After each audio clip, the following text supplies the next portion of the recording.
Deuteronomy in the New Testament. Last week we did a similar look through the Old Testament, and now we continue the journey. It is surprising how many times words or messages from Deuteronomy find its place in the New Testament writings. And it's not only the writers, the apostles, who use quotes in their writings, but Jesus himself. Remember when he found himself in the desert, tempted by the devil himself? To all the three temptations, Jesus replies with words from Deuteronomy, chapter 8, chapter 6. Here's verse 16 from chapter 6. Let me know if those words sound familiar. He says, "So he humbled you, allowed you to hunger, and fed you with manna, which you did not know, nor did your fathers know, that he might make you know that man shall not live by bread alone, but man lives by every word that proceeds from the mouth of the Lord." This is in Deuteronomy.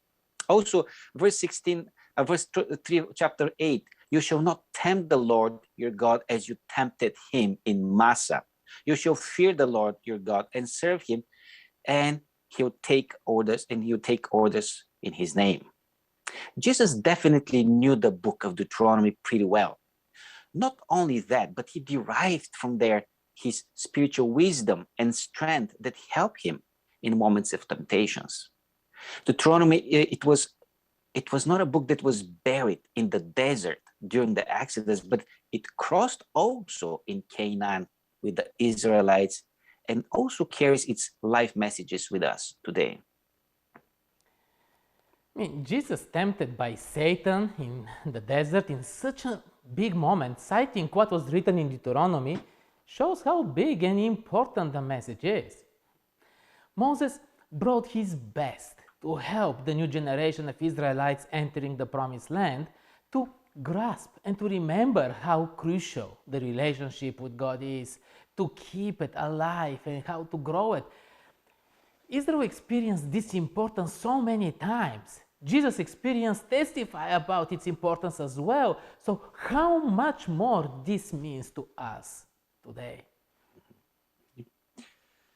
I also like the message in Deuteronomy that the lesson also points out how God does not show partiality. Message that was widely adopted and preached even by Paul and Peter in the New Testament. Showing partiality, translated from the Hebrew, the lesson tells us that it meant lift up faces, which came from the situation, the historical context of Israel, of a legal setting in which the judge or a king sees or sees not the face of the person that is on trial. It matters because the face can provoke bias and unfairness if, let's say, it's an important and influential person in front of them. Paul in Ephesus is calling any master to treat his slaves and his servants with no partiality, with no prejudice. This is what he says. "And you masters, do the same things to them, giving up threatening, knowing that your own master also is in heaven and there is no partiality with him."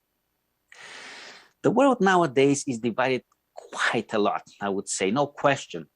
We witness so much unnecessary segregation and racism, economic status, division, educated and not educated, and whatnot. Apostle Paul's position, and this one of Deuteronomy too, is to stay faithful to our Lord and avoid showing partiality at all cost. It is unjust. It carries no mercy. It doesn't have the spirit of Christ. Some discard the Old Testament of the Bible, claiming that it was not good and was replaced by the new one. But without the Old Testament, there is no new. Jesus fulfills the Old Testament, and this makes it new. In Deuteronomy, the book of the law, we see the basis of the gospel. And there is no gospel without the law.